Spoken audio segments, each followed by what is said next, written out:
A number of significant developments have taken place in the English-speaking world since 1900 that have redefined women's roles, and therefore women's lives, in both the public and the private spheres. If we are to get a sense of the sheer extent of these changes, it's helpful to go back further in time to the 19th century, in particular to the period we call the Victorian era. That's called the Victorian era after Queen Victoria, the Queen and indeed Empress of India, the Queen of Britain, the Empress of India, who ruled in the second half of the 19th century, dying in 1901. It's also, though, often used as a label to describe the same period in American history. And one of the reasons for this is that the adjective Victorian is still used today to denote a very puritanical and rigid morality that is associated with Queen Victoria herself and the period during which she was Queen. You may remember in the previous video I mentioned that it's believed that Victoria herself may have refused legally to ban lesbianism because she simply refused to believe that it was something women would ever engage in.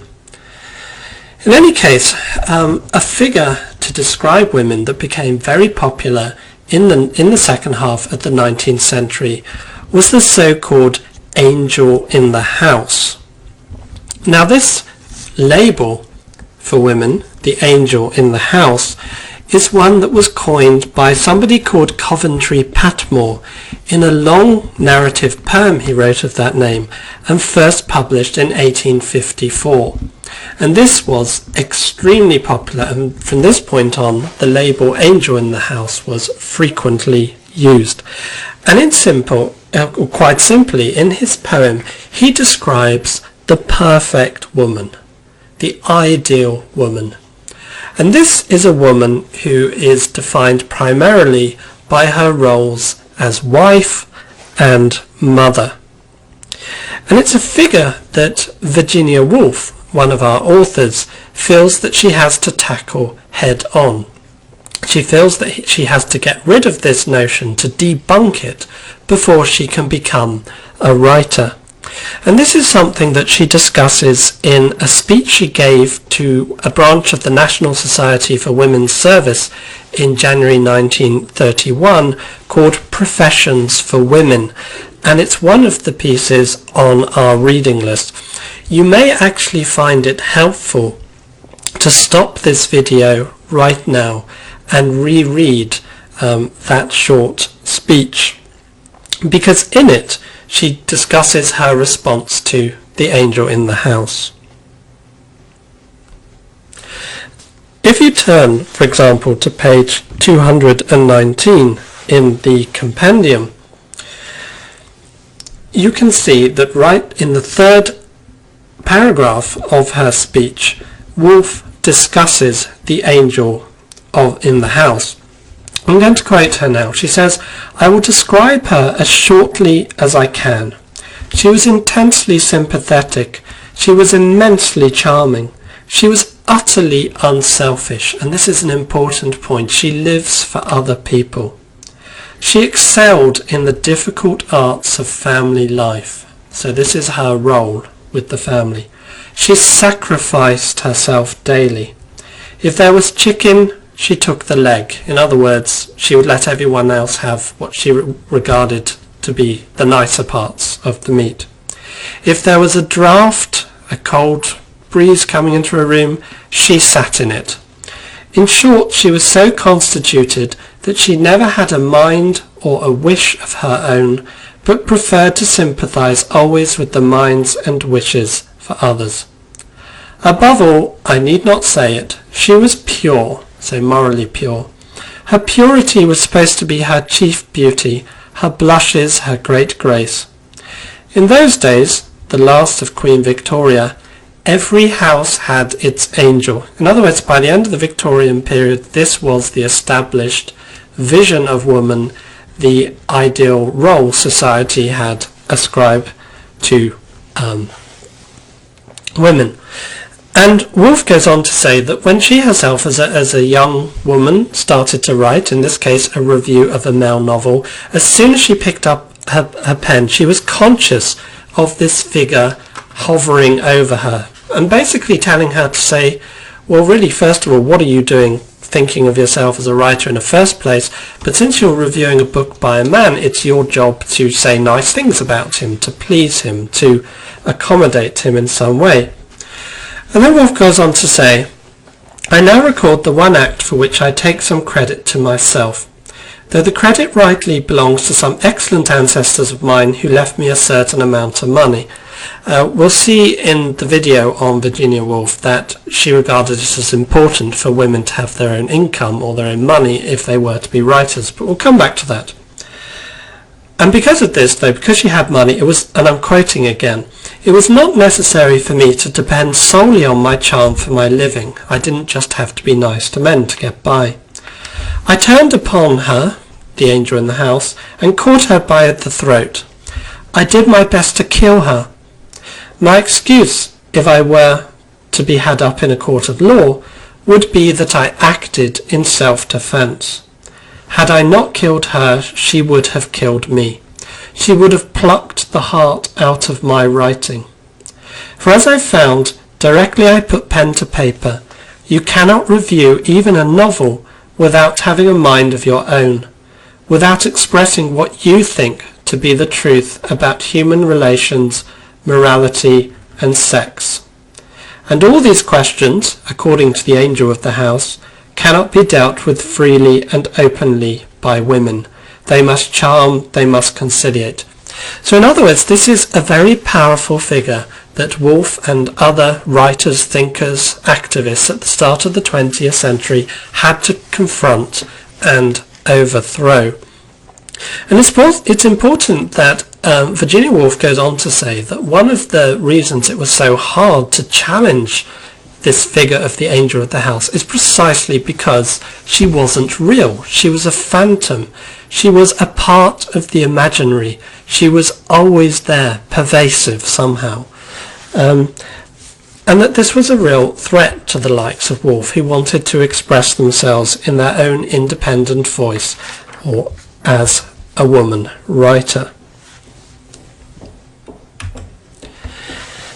Now, to give you a brief history of how things have moved on from the angel in the house, I've put the picture on the left of the screen because I think it's a rather witty expression of the notion that well, most obviously perhaps that women stand at the top of the evolutionary cycle, but I think there's another way of reading it as well, that it's only towards more recent times that woman has been allowed to appear at all as a figure in her own right, as a significant figure.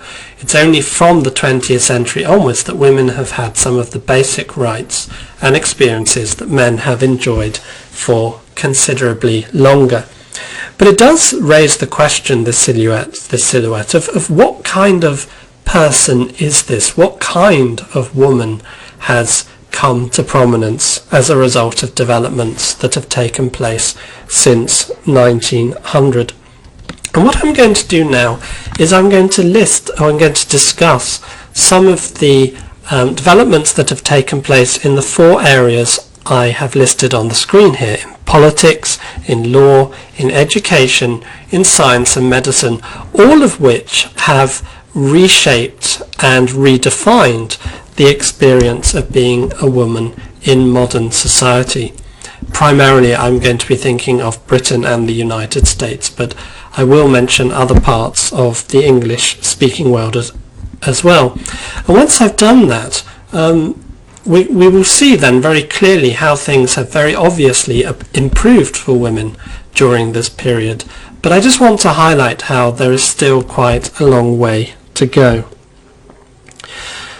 So, if we take politics to begin with, we're going to see that from the early 20th century, or the start of the 20th century, the struggle really was for rights, including the right to vote.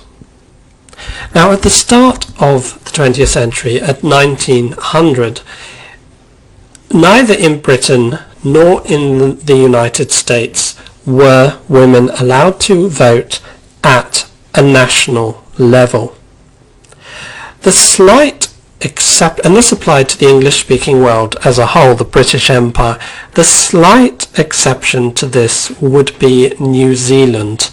Now, the reason why it's more than a slight exception, but the reason I said slight was because New Zealand, of course, was still a part of the empire.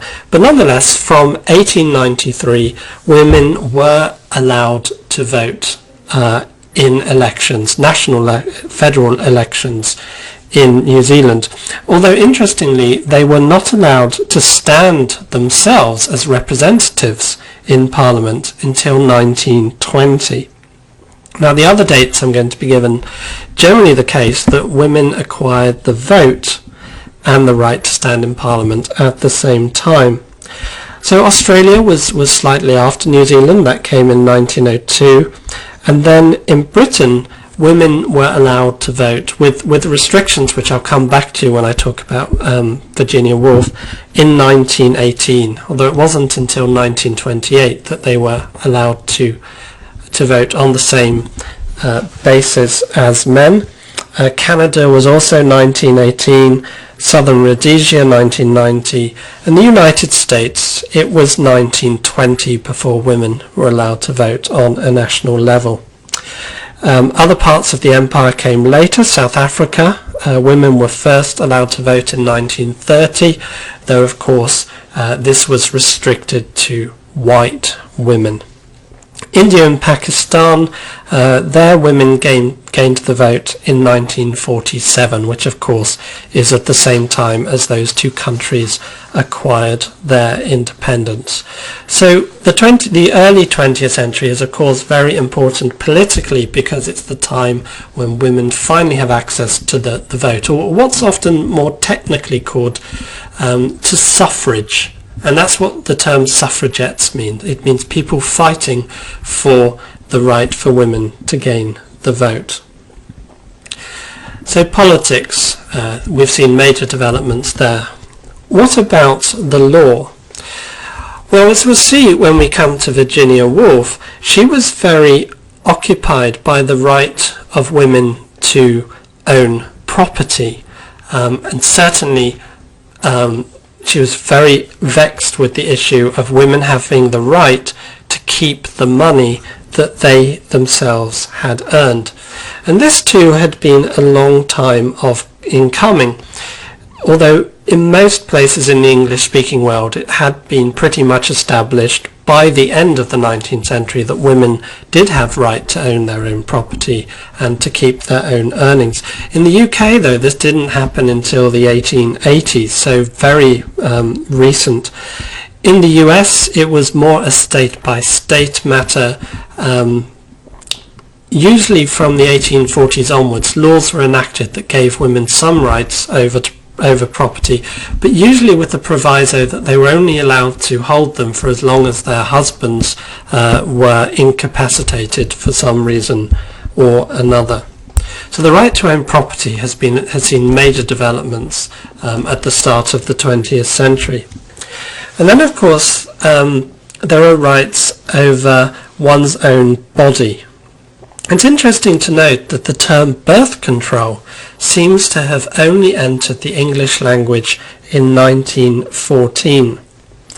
And it wasn't really until the 1960s that the issue of reproductive rights were first discussed in the United Nations and treated then as a subset of human rights, which basically amounts to the right for a woman to choose whether she wishes to have children or not. And of course this is then tied up in different countries in different ways with the right to abortion. Also sticking with the theme of legal rights, of women's legal rights over her own body, there had been laws against rape for centuries, admittedly with all the usual problems of establishing proof. But nonetheless, it wasn't really until the 1980s and 1990s in both Britain and America and other parts of the English-speaking world that legal action was actually instantiated involving violence in the home, the vast majority of which tends to be towards women. So it was only then that domestic violence laws were introduced. Prior to that, the law tended to turn something of a blind eye to it. In terms of law, there's also been a constant sequence of laws enacted seeking to give women equal rights in the workplace as well.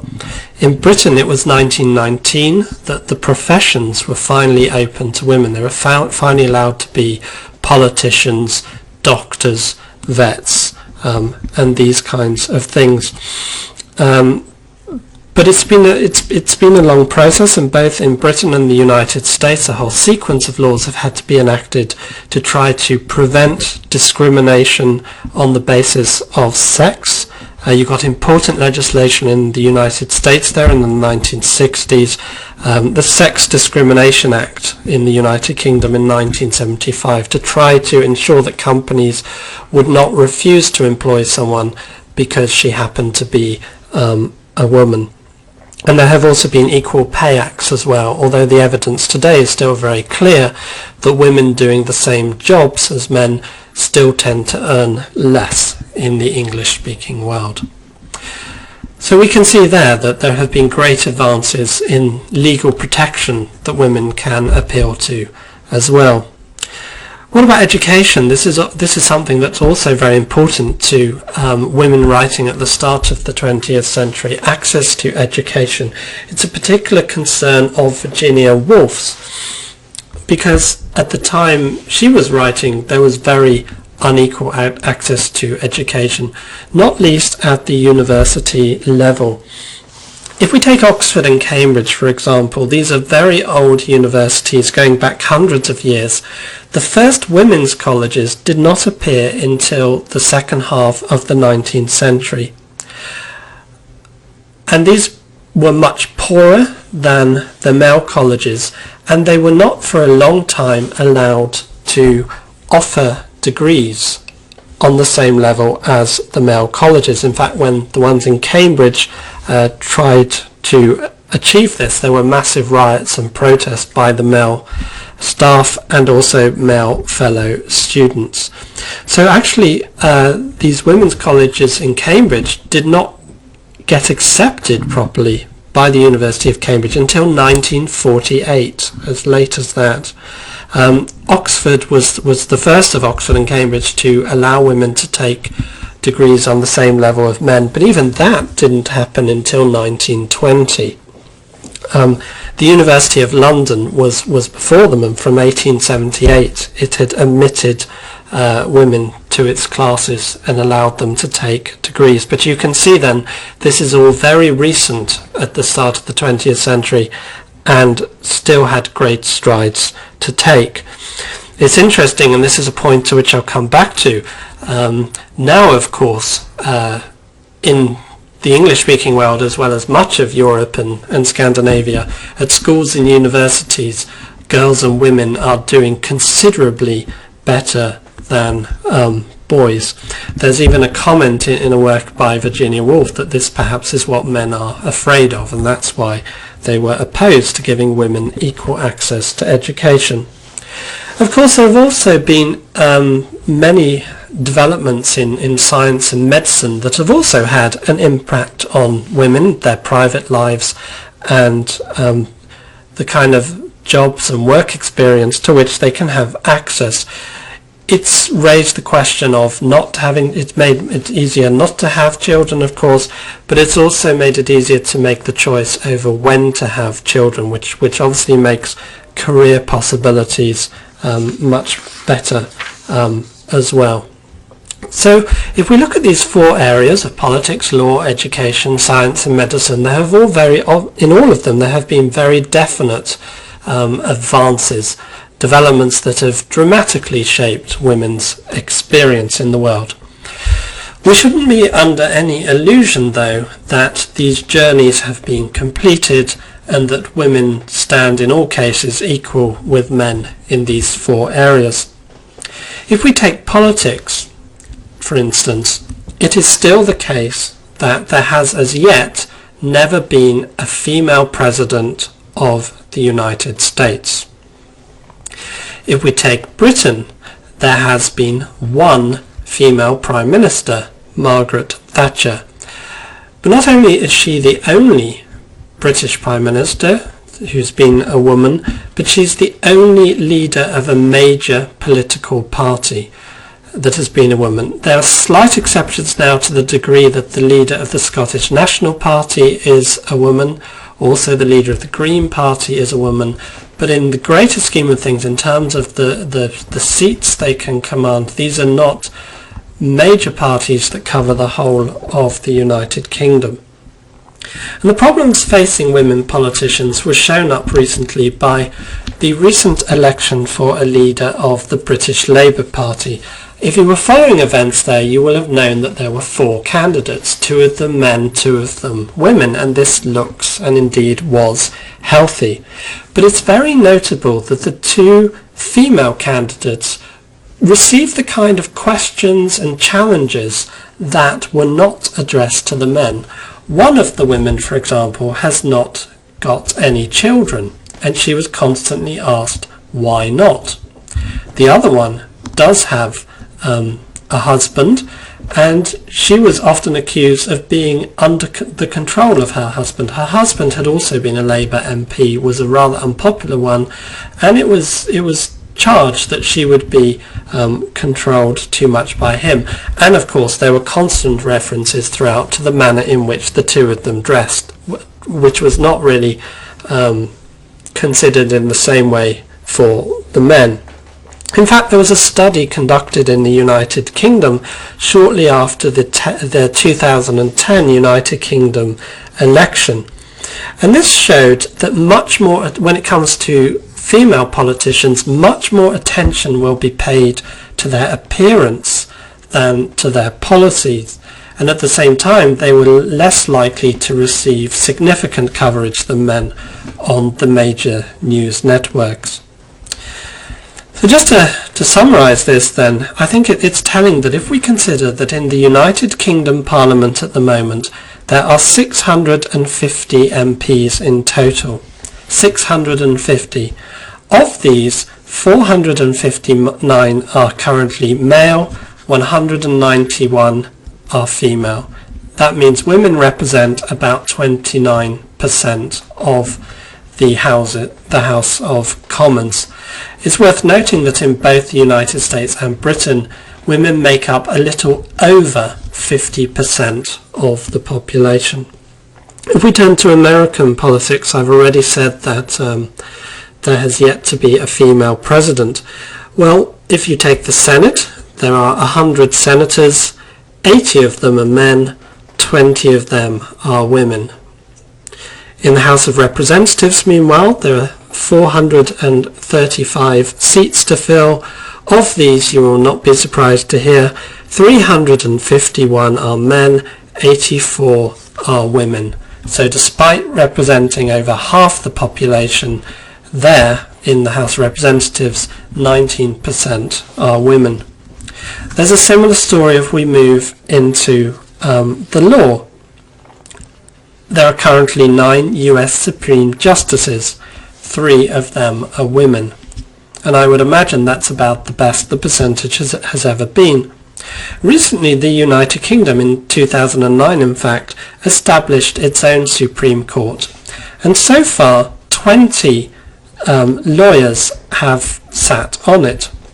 Of these, only 1 has been a woman. And there continue in both countries to be persistent complaints made by women that they are not treated on an equal basis with men. Let's move on to education. In Britain and the United States, and in other countries, statistics suggest that girls are increasingly outpacing boys when it comes to degrees, grades, and all the rest of it. So there's for a while now been quite a significant gap, and it's one that seems to be growing. If you go to the university sector, though, it's still the case that there are many more male professors than female professors. And of course, in some subjects, this is much more pronounced than others, most notably in science. There's been quite a scandal in the British press recently over somebody called Sir Tim Hunt, a scientist who is a highly celebrated scientist. He's won the Nobel Prize, and he had a position at University College London. And in a speech he gave not so long ago, he announced that male scientists were better than female, and in his words, the trouble with female scientists is that they are supposedly distractingly sexy and prone to weep when criticised, and so it's best to keep them segregated from the men. Now, when these comments became public, he was instantly sacked by the university, and he has garnered many supporters, saying that this was a kind of trial by Twitter, that he was forced out by ill-informed social media. But the university took a very strong stand and said that they have an active campaign to open up the scientists to women, to try to attract more women, precisely because they're aware that women are doing so well at school and in education. So they felt it was important to do this. But this issue of active discrimination, if you like, of, for example, political parties deciding that they have to have a certain number of women put forward to be MPs. This is still a very controversial topic. Sticking with education a moment, records from the English-speaking world, as Scandinavia and elsewhere, have shown that when it comes to publishing, then single men publish the most, women with families publish the least. So in other words, women with families publish less than men with families, and the explanation that seems most plausible is that despite greater egalitarianism within our societies, women still are generally expected to be the chief carers for their family. And just moving on briefly to the final point here, science and medicine. On the one hand, of course, developments here have given women more choice on the one hand, but on the other hand, it's also, these things have greatly enhanced the obsession that our society seems to have with appearance and, above all, with body shape. And one might suggest that men are subjected to this as well as women. It's informative and instructive. It tells us something about our society, I think, that try it for yourselves. Go to Google Images and first type in women and then type in men, and you will see very much an idea of what men and women are expected to look like. But I don't think anyone is in any doubt that the attention to female appearance is still much stronger than that to men.